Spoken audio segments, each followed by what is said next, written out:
হাসান মাহমুদ ভাই আমাকে মনে করেন গলাচিপা উপজেলায় মনে করেন যে আমাকে লাগে দেয়া হইলে আমাকে জড়াই ধরে, আমার লাগে সে কথা বলে, সে আমাকে ভালোবাসে, আরে আমরা চাই সে আমাকে যে জড়াই ধরবে আমরা কোনো সময় কল্পনা করে নেই।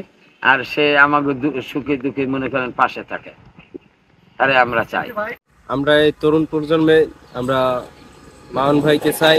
আমরা রিক্সা চালাই, ঠিক আছে, আমরা মনে করি না যে চুরি করে খাই, আমরা কর্ম করে খাই, ঠিক আছে।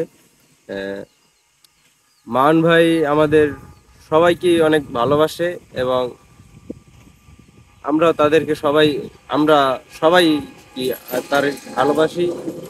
আমার স্ত্রীকে বলবো আমি একদম ভালো মানুষের দ্বারা গেছি, আমরা করতে পারিনি, বাজার আনতে পারি নাই, আমি যেভাবে কষ্ট করে খাব।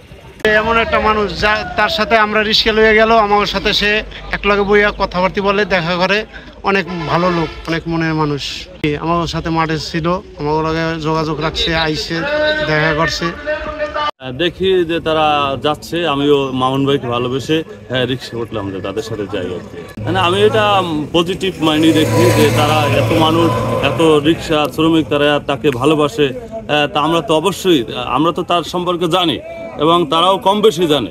তারা যেহেতু ভালোবাসে, আমরাও ওইভাবে ভালোবাসি। মামুন ভাই আসলে ভালো মানুষ, ব্যক্তি হিসাবে ভালো।